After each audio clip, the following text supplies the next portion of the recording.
I was flipping burgers in the backyard when my marriage collapsed like a cheap lawn chair. It was hot, the kind of summer heat that stuck to your neck and made every breath feel like you were sipping steam.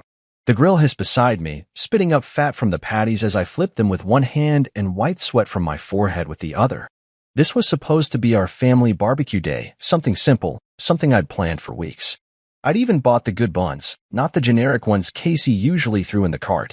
Noelle and Carter were inside watching cartoons, giggling over some talking animal show, while I kept one eye on the grill and the other on the sliding glass door, waiting for Casey to bring out the lemonade she'd promised. That's when she stepped out. Red dress. Tight. The kind of tight that didn't say mother of twins, the kind that said date night, anniversary, something for someone else. And not just any red dress. It was the one she wore 3 years ago, on our 10th anniversary.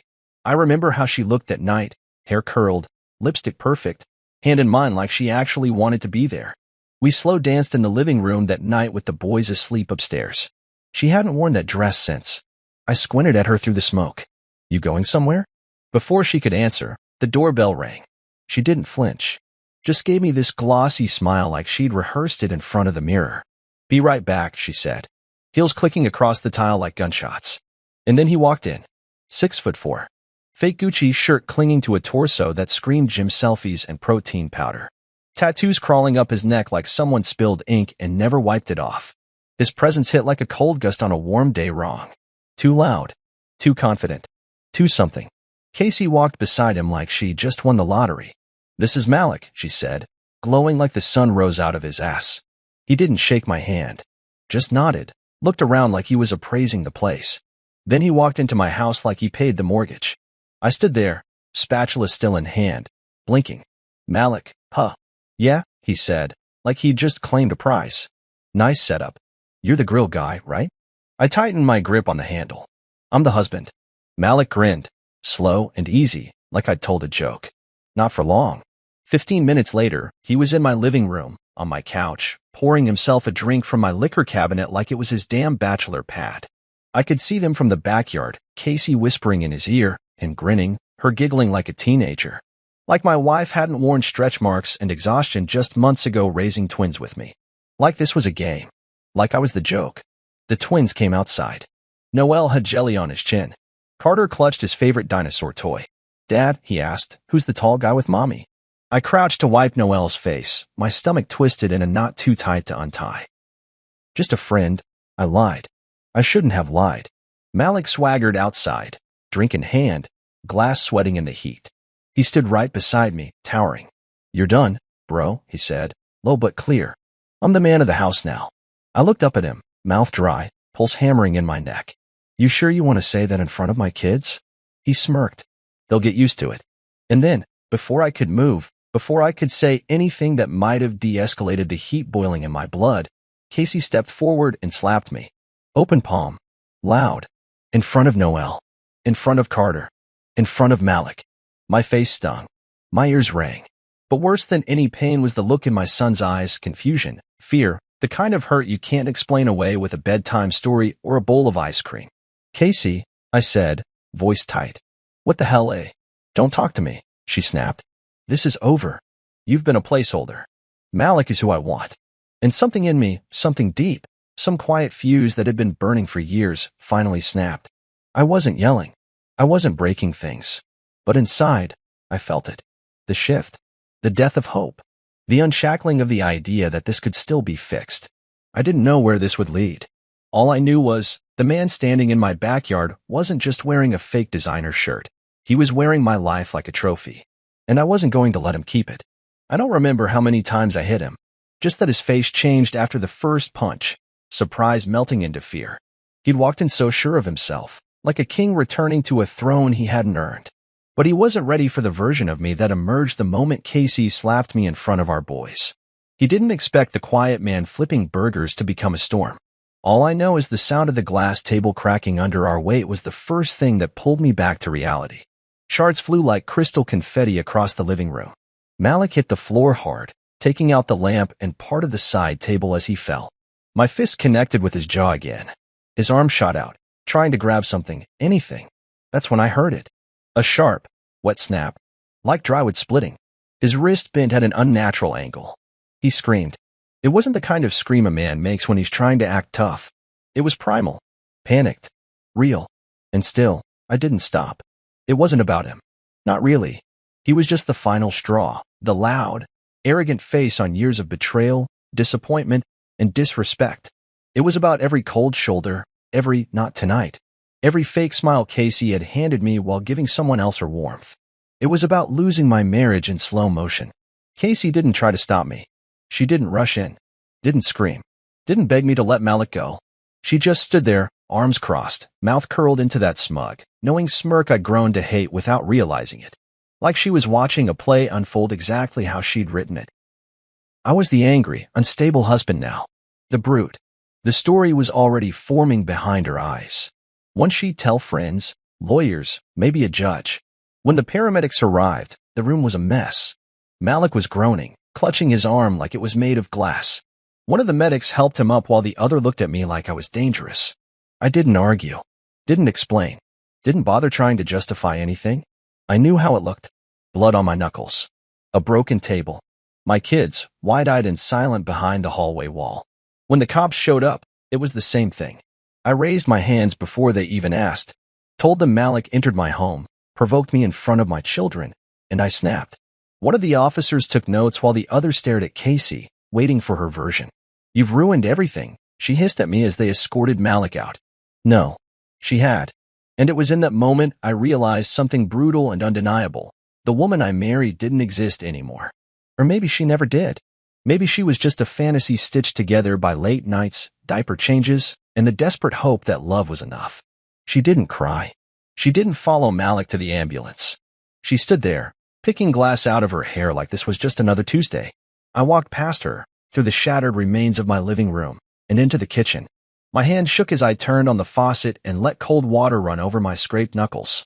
The sting didn't bother me. It was the silence that did. Not from the house, but from within me. That voice that used to say, "Fix this," had gone quiet. That's how I knew it was over.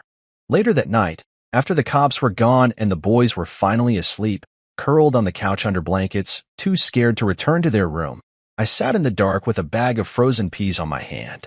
I stared at the ceiling. At nothing. At everything. Casey sat across from me, calm as you please, legs crossed, phone in her lap like we hadn't just destroyed the illusion of a family an hour earlier. I'm pressing charges, she said. Do what you have to do.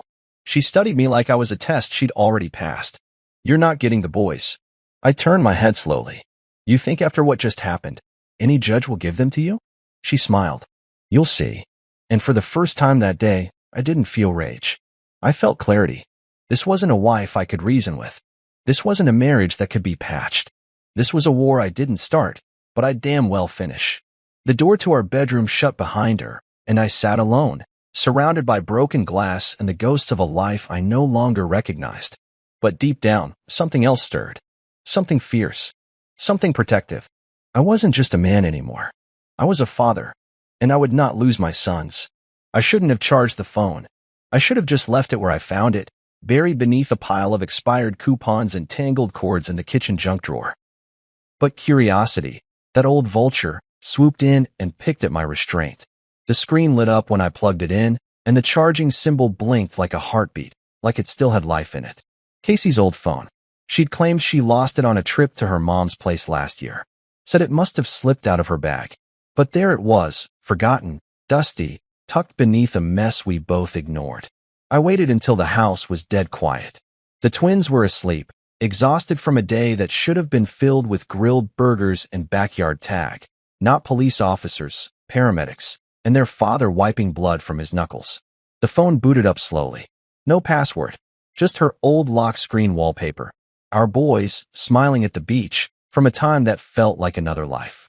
A pit formed in my stomach, heavy and hot. I tapped the gallery first. I don't know why.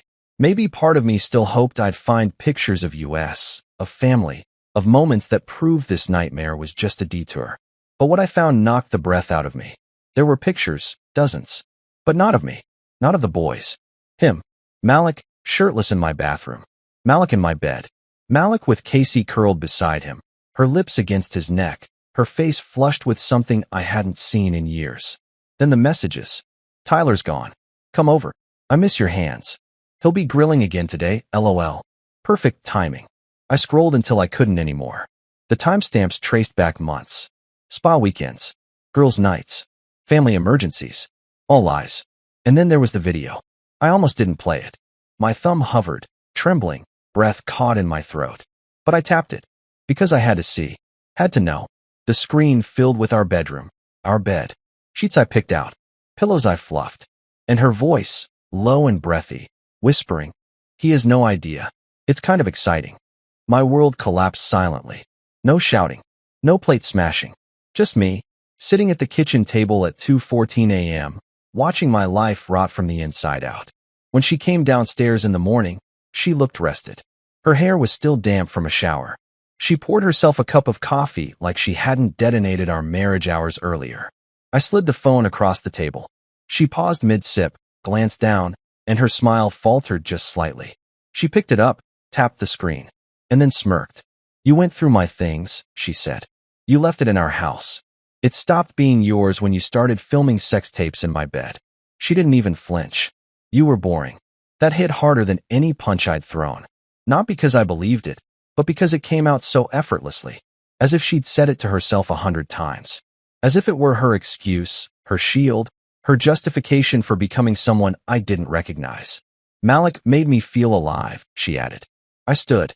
My hands were shaking again, but not with anger this time. With restraint. You're moving out. Today. She snorted. And go where? Malik's wrist is in a cast. He's not exactly in move-in mode. You'll figure it out. She smiled again, venom in her teeth. I'm filing for full custody. I stared at her. Of the boys? The ones you abandoned for a man with fake designer shirts and prison tattoos. She set her coffee down gently. You're unstable. Violent. The police report backs me up. I didn't yell. Didn't beg. Didn't even argue. I just nodded. Because I finally understood what I was dealing with. This wasn't just about a broken marriage. This was about control. Power. Winning. But she'd made one mistake. She underestimated how far a father would go when his children were on the line. That night, I packed her things into boxes. Every dress. Every heel. Every trace of perfume she used to spritz on her neck before meeting him. I lined them by the front door like trash awaiting pickup. She watched from the stairs, arms folded, no shame in her eyes. When I tucked Noelle and Carter into bed, Carter looked up and whispered, Are we still a family? And I said yes. Because we were. A different kind of family. A smaller one. But no less real. The next morning, she was gone. And I was no longer her husband. I was something else entirely. A man at war. A father with something worth fighting for. The next morning, I didn't wake up to the sound of cartoons or the smell of coffee. I woke up to silence, and that silence, for once, was a relief. No high heels stomping down the stairs. No Casey's voice singing fake joy into the kitchen. Just quiet. Heavy, honest quiet. By 7, I was already showered and dressed. The twins were still asleep, curled together like two halves of a whole. I watched them for a moment, brushing the hair off Noelle's forehead, adjusting Carter's blanket. Their peace fueled me. Because today wasn't about pain anymore. Today was about defense. And I needed a general. I didn't need a slick billboard lawyer with too much gel and not enough grit. I needed someone who'd fought dirty wars and clean suits. Someone who looked at the facts, not the feelings. I needed Angela Vaughn. Her office was tucked inside a stone building on Riverdale Avenue. No fancy glass. No valet. Just a bronze plaque and a door that opened with a groan. She wore a navy pantsuit, thin glasses, and the kind of stare that could cut glass. Mr. Bennett, she said, extending a hand. I assume this isn't a consultation about estate planning. Not unless I'm planning to bury someone legally. That earned me the faintest smile. We sat. I told her everything. From the barbecue, to Malik, to the slap, to the fight. I showed her the photos on Casey's old phone, the messages, the video. I didn't leave anything out. There was no point pretending to be perfect. I just needed to be truthful. Angela wrote notes like a machine. Short, sharp, focused. No expressions, no gasps, no head shakes. Just cold logic behind steel-rimmed lenses. When I was done, she leaned back and steepled her fingers. You're holding more cards than you think, she said. Infidelity. Video proof. Eyewitness testimony. Your kids, your neighbors. Police and medical reports. If she pushes for full custody, she'll have to explain abandoning her children in the middle of a domestic incident she started. That won't sit well with the judge. I let out a breath I hadn't realized I was holding. But, she added, you need to stay clean. No outbursts. No retaliation. Let me handle the aggression. You handle the kids. I can do that. Good. I'll file a motion for joint custody with primary physical residence at your home. We'll subpoena the footage, document the injuries, and get affidavits. I'll need a character witness too. I've got one. Carl showed up that afternoon with a duffel bag and a case of beer. He'd always had a sixth sense for when things were breaking. Didn't even ask me how I was doing. Just dropped the bag in the guest room and cracked open a bottle. Didn't think I'd need to come over with war paint, he said. But I brought matches in case we're setting wedding photos on fire tonight. I managed a laugh. It felt like shaking rust off old hinges. I went to Angela Vaughn this morning, I told him. He let out a low whistle. The Hammer. That's what they call her? She made my cousin's ex cry in mediation. And his ex was a corporate lawyer. Perfect. Carl took a sip of his beer. You gonna be okay? I looked around the house. It was still filled with her. The family portraits, the scented candles, the throw pillows she insisted matched nothing. But it didn't feel like her anymore. It felt like something in transition. I will be, I said. Right now, I just want my kids safe. That's it. We burned the wedding photos that night. Out back, near the grill. Same spot everything fell apart. We tossed them in one by one. First the engagement picture, then the honeymoon snapshot where we both looked sunburned and stupidly in love. The last one was a candid photo from the hospital the day the twins were born. She looked tired, but her smile was real. That one, I held for a second longer. Then I let it go. Flames licked the edge of her smile, curling it into ash. Kyle put a hand on my shoulder. She's not that woman anymore. I know. She might never have been. That part hurt. But he wasn't wrong.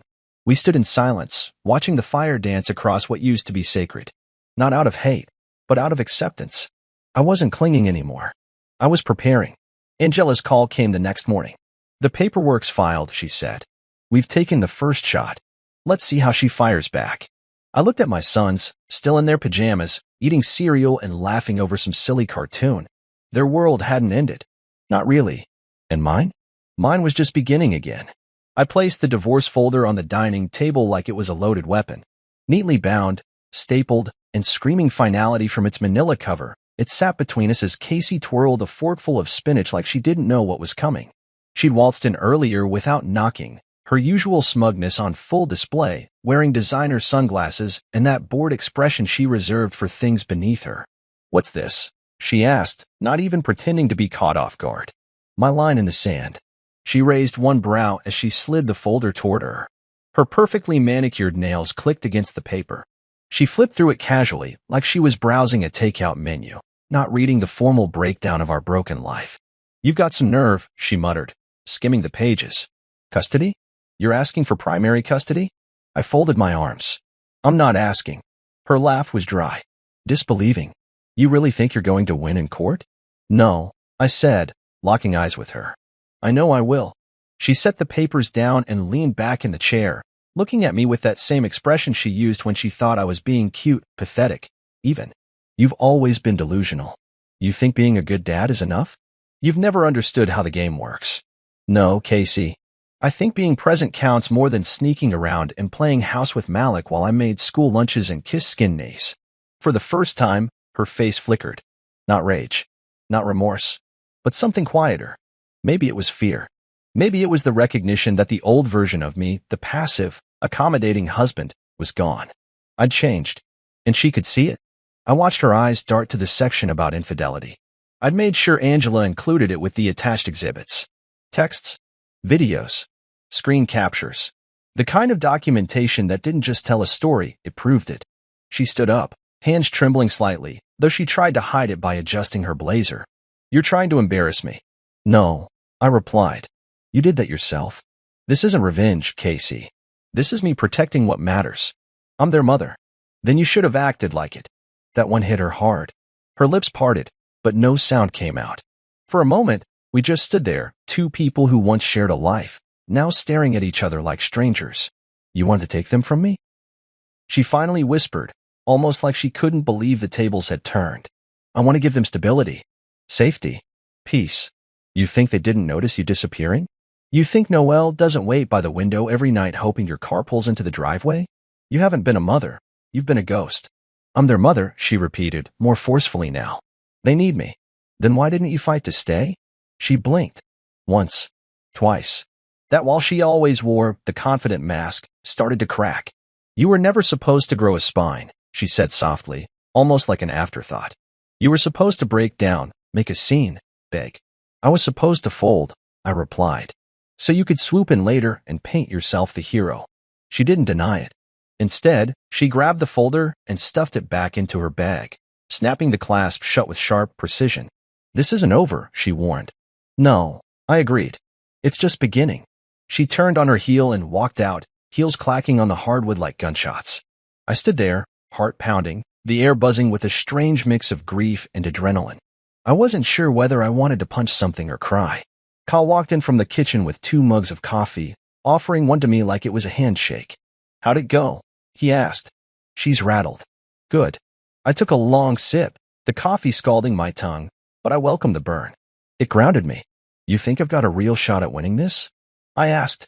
Kyle gave me that look, the one that said he'd known me since dorm rooms and ramen noodles, the one that didn't require sugarcoating.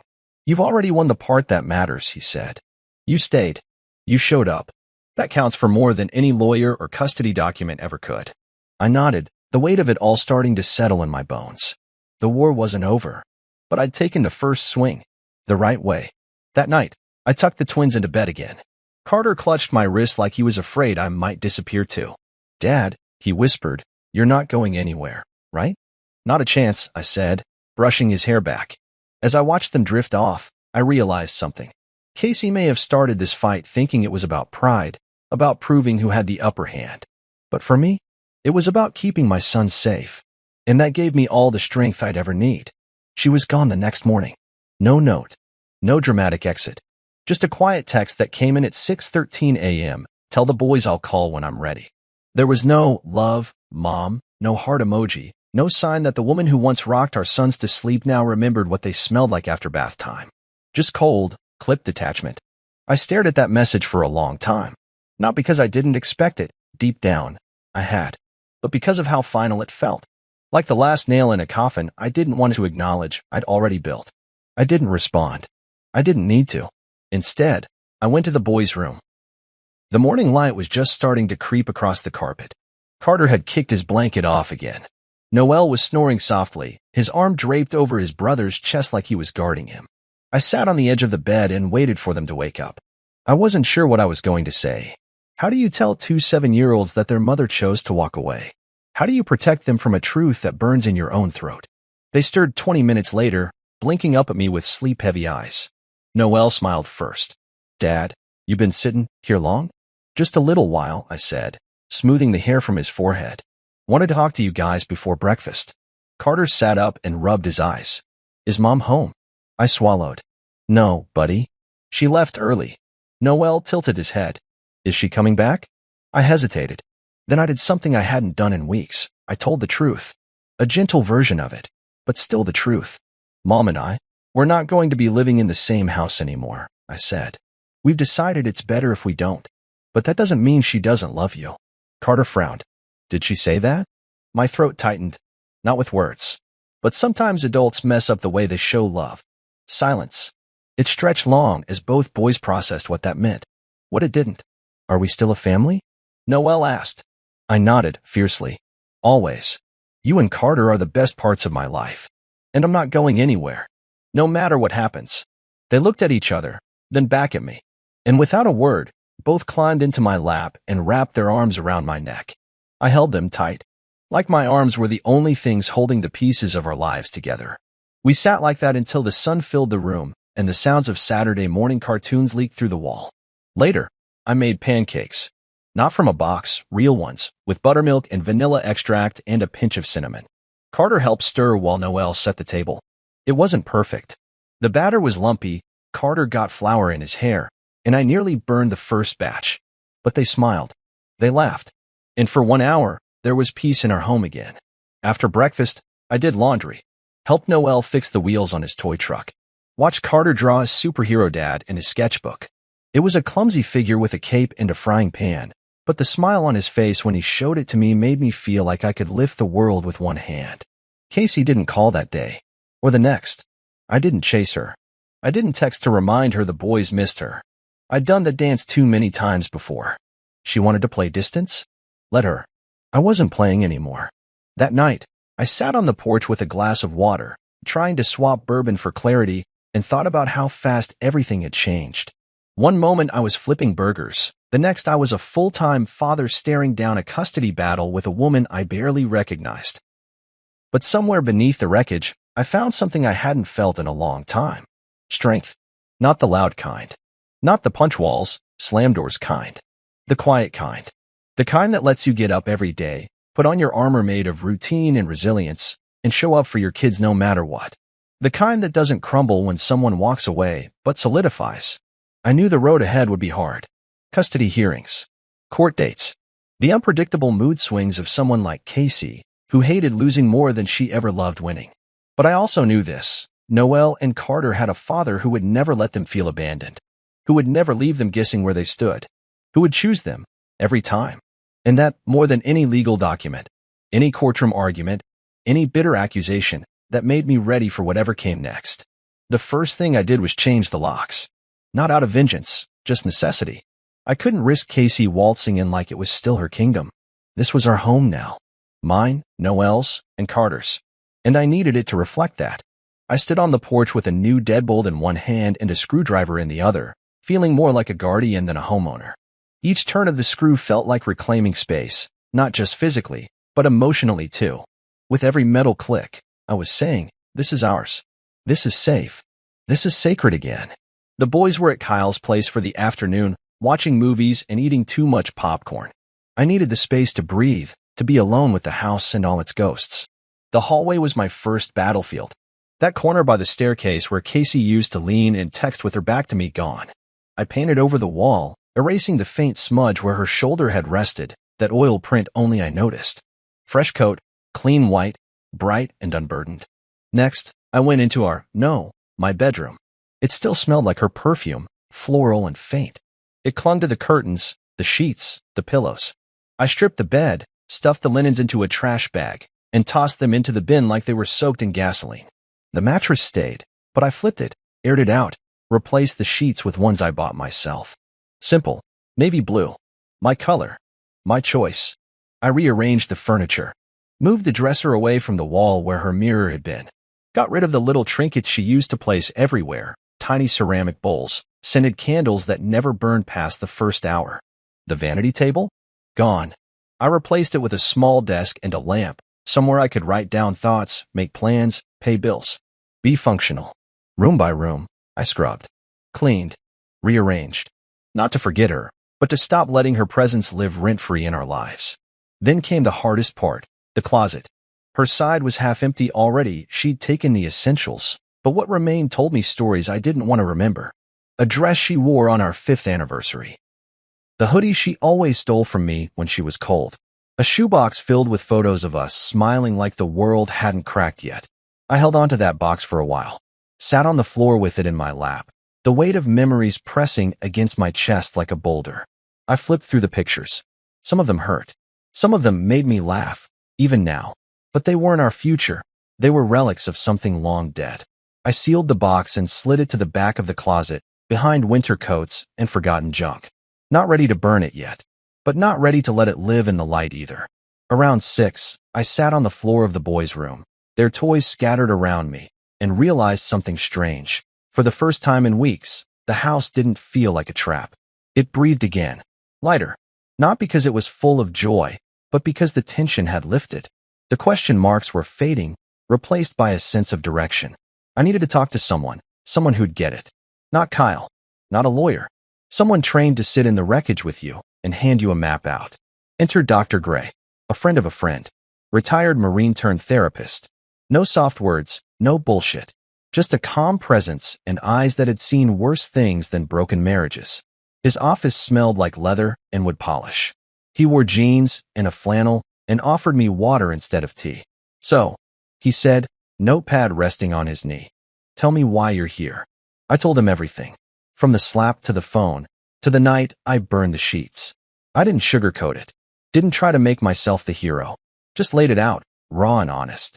He listened. Didn't interrupt. Didn't raise a brow when I admitted that part of me still missed her, or at least missed who she used to be. When I finally ran out of words, he leaned forward and said, "She didn't cheat because you failed." I looked up. She cheated because she could. That's a decision she made, a selfish one. That's on her.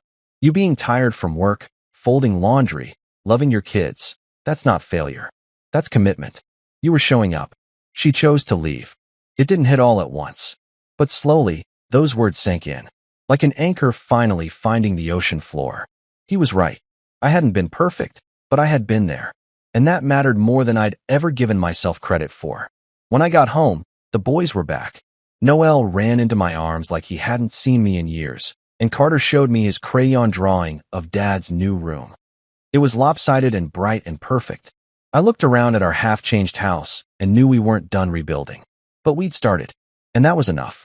It was a Wednesday morning, too ordinary for the kind of disruption it would bring. The boys were halfway through their cereal, Noel humming some theme song, while Carter tried to fish out the last of the marshmallows with his spoon. I was pouring coffee, savoring the rare peace, when the doorbell rang. My heart didn't race. It didn't have to. Some part of me already knew. I opened the door, and there she was, Casey. She wore the blue dress from the night I proposed, tight at the waist, flowing at the hem. Her perfume hit me before her words did, that sweet familiar scent I once associated with intimacy, now cloaked in manipulation. Her makeup was flawless, her hair curled just right, her expression calculated down to the tilt of her smile. "I messed up," she said, without preamble. I didn't step aside. I kept my hand on the doorframe, my shoulders squared. She glanced past me, into the house. "I want to come back. For the boys." It wasn't an apology. It wasn't even regret. It was a strategy. She was playing a role now, mother redeemed, woman reformed. But I wasn't the man who used to fall for her soft voice and trembling lip. That man was gone. "You disappeared," I said quietly. "No calls. No visits. Noelle thought you were dead." She winced at that. A flicker of something real, maybe. Or maybe she just didn't like the image it painted of her. "I needed time," she said. "Malik and it wasn't what I thought. He's gone. He ghosted me after the cast came off. I see things clearer now." I raised an eyebrow. "You see things clearer because he left you. That's not fair."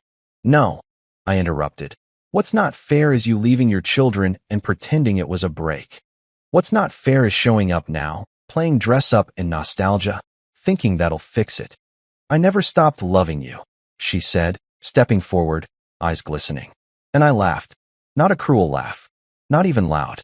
Just a quiet, tired laugh that came from deep in my gut, where all the wasted years and broken promises lived. "You loved the lifestyle," I said. "You loved having options. Attention. You don't love people, Casey. You use them." She blinked, stunned. "You used me to build a life you didn't want to maintain. You used Malik for excitement. And now you're here because the music stopped and you've got no chair." "That's not true. You say that, but you didn't come back until he was gone. You didn't come back until the courts got involved. You didn't come back until you realized you lost control." Her jaw tightened. The tears she was toying with dried up fast. "I want to see my kids." I didn't budge. "You'll see them. Through the court-approved schedule. You'll earn your way back into their lives, not waltz in and reset the clock." She folded her arms, the manipulation morphing into anger. "You think this is permanent? That you won something?" "No," I said. "This isn't about winning. It's about protecting. And you lost that right when you chose a man over your children. You don't get to drop back in just because your fling flamed out." Behind me, Carter peeked around the corner. His wide eyes met mine, and my stomach twisted. He saw her. He hadn't said her name in weeks, hadn't asked about her since the first few days. Now he looked, unsure. Like he was staring at a memory, not a person. Casey saw him too. She crouched slightly, opened her arms. "Carter," she said, voice trembling, "baby." He didn't move. Just stood there, one hand gripping the hem of his shirt. "Go upstairs, bud," I said gently. He turned and obeyed without a word. Casey stood upright, blinking fast. "You're poisoning them against me." "No," I said firmly. "You did that all on your own."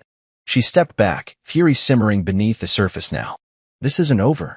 "It never should have started," I replied, and shut the door. I leaned against it for a second, exhaling slowly. My hand trembled slightly, but not from fear. From restraint. from the weight of not exploding in front of my son. I found Carter in his room a few minutes later, sitting on the floor with his back to the door. "You okay, bud?" He nodded, but didn't look up. "Do you want to talk?" He was quiet a while. Then, softly, "Is she coming back?" I sat beside him. "She came to visit. But it's not the kind of back you're thinking." He looked at me, eyes searching. "Is she gonna stay again?" "No, not right now." "Okay," he whispered. Just that. No tears. No more questions. Just a small, accepting nod that hurt more than any outburst could have. Kids shouldn't have to process abandonment like a spreadsheet. That night, I sat on the porch with Kyle, nursing a bottle of water. "She showed up, huh?" he asked, like a ghost wearing perfume. He shook his head. "You didn't let her in." "No, and I won't." He smiled. "That's growth." "No," I said. "That's parenting." And for the first time in a long time, I felt certain I was doing something right. It was official by the end of the month. The court awarded me primary custody of Noelle and Carter. I sat on the cold wooden bench of the courthouse hallway, the sound of distant chatter echoing off the sterile walls, and stared at the paperwork in my lap. It felt surreal. The judge's signature might as well have been etched in stone. It carried that much weight. Casey didn't put up much of a fight in the end. She walked into the courtroom in a muted gray suit and left with nothing more than visitation rights and a few half-hearted objections. She didn't cry, didn't protest, just sat there, eyes vacant, as the ruling was read aloud. I think she knew.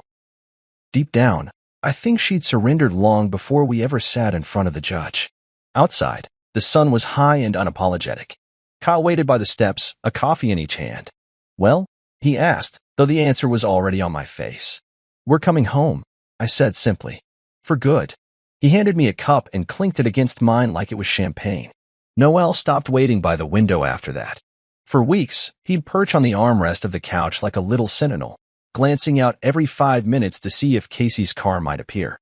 He never said her name out loud, just stared, hoping. But after the ruling, he stopped. Not suddenly, not dramatically. One day, he just didn't go to the window. And Carter? He stopped crying at bedtime. No more whimpering under the covers. No more asking for just one more hug. He started sleeping through the night again. His shoulders relaxed, his laugh came quicker. He drew more pictures of our family, always just the three of us. Me, Noelle, and him. There were no empty spaces waiting to be filled. We had routines again. Movie nights on Fridays. Pancake Sundays. A messy, noisy return to normalcy. We argued over toppings. Noelle swore chocolate chips were essential. Carter insisted on blueberries. I learned to flip pancakes without burning them, and they learned to tolerate my early morning singing when I packed their lunches. Peace didn't come all at once. It snuck in quietly, in the sound of the dishwasher humming, in the giggles from the bath, in the way the house smelled like cinnamon and crayons instead of stale perfume and tension. The boys decorated the hallway with their art again. They taped up pictures they drew, some scribbled, some elaborate. I didn't take them down, even the crooked ones. Especially the crooked ones. They gave the house life, soul, evidence of joy. One night, as I tucked them in, Noelle looked up at me and asked, "Dad, do other kids' moms leave too?" I sat down on the edge of his bed, brushing his hair back. "Sometimes," I said gently, "but it's not about the kids. It's about the grown-ups. And it's never your fault." He nodded slowly, trying to make sense of it all in that beautiful, complicated little brain of his. "Will she ever come back?" Carter asked from the other bed. "She might visit. But we're here now, together. And I'm not going anywhere." They didn't press further. I think they just wanted to hear it said again. That we were still a team. Still whole, even if our shape had changed. A few days later, Kyle showed up with pizza and a grin. "You ever gonna date again?" he said between bites. "Or just join a monastery and live out your days eating pancakes and watching cartoons?" I laughed, really laughed. That deep, chest-shaking kind I hadn't felt in months. "Honestly," I said, wiping sauce off my chin. "Right now, I'm married to bedtime stories and spelling tests." Kyle raised a slice in salute. Spoken like a true monk. But the truth was, I didn't miss being someone's husband. I missed being seen, heard, valued. And now, every time my kids laughed, every time they asked me to play or told me about their day, I was seen. I was heard. I mattered. That was enough. One Saturday morning, the boys and I built a pillow fort in the living room. It was a crooked, sprawling masterpiece, blankets draped over chairs, flashlight tunnels, secret snack compartments. We lay inside it, giggling in the dark, pretending to be pirates guarding treasure. Noelle whispered, "This is the best day ever." Carter nodded. "Way better than the ones when Mom was here." I didn't respond right away. My throat tightened, but not with sadness. With relief. Because kids know. They feel the truth long before they can explain it. And the truth was we were healing. Not by pretending the past didn't happen, but by making room for something better. Something quieter. Steadier. Real. So I smiled in the darkness of our blanket cave and said, "Best day ever, huh?" And they both shouted, "Yup." The court gave me custody. But my kids? They gave me something far greater. They gave me back home. The sun had just begun to sink behind the rooftops, casting long, golden shadows across the porch when I sat down with a mug of tea and let myself breathe. The cicadas buzzed softly, the air warm and humming with the kind of stillness that doesn't ask for permission. Behind me, the screen door creaked open and shut as Noelle and Carter burst onto the lawn, chasing fireflies with jars in their hands, their laughter echoing through the neighborhood like music. This was peace. Not the absence of noise, but the presence of calm.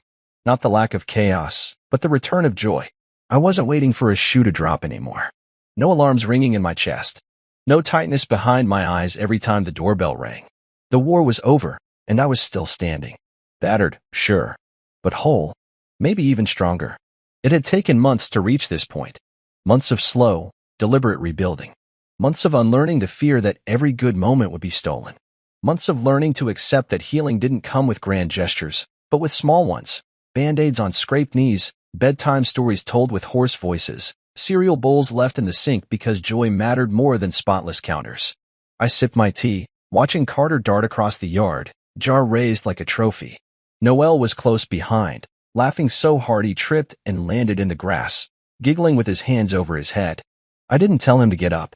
I didn't rush to fix anything. I just let him laugh. That's when I knew. We were okay. Not perfect. Not untouched. But okay. Somewhere across town, Casey was probably trying to rewrite her story again. Last I heard, Malik had ghosted her not long after the court ruling. Word through the grapevine said she'd tried to rebound with someone else, but that fizzled too. Maybe she'd learn. Maybe she wouldn't. But that wasn't my concern anymore. She still texted now and then short, cold messages asking for visitation changes or updates. I kept it businesslike. Nothing personal. No bait taken. She was no longer the author of my chaos. My phone buzzed on the side table. A message from Kyle. Movie night Friday? Got a classic with your name on it. I smiled. I hadn't thought about dating since Casey left. People asked, friends hinted. Even Kyle had tried to set me up once or twice. But I wasn't in a rush. I wasn't lonely. I was full. My life wasn't on pause. It was just finally moving at my pace. I leaned back in the chair, letting the wood creak beneath me. The house behind me glowed with warmth, soft lights, scattered toys, faint music from the boys' favorite playlist still looping inside. There were handprints on the glass, crayon drawings on the fridge, a puzzle half done on the living room rug. It was a mess. It was perfect. Carter ran up to the porch, out of breath, his jar glowing with 3 blinking fireflies. "Dad, look," he said, holding it up like a lantern. "Nice catch, buddy," I said, ruffling his hair. Noelle stumbled up beside him, empty jar in hand.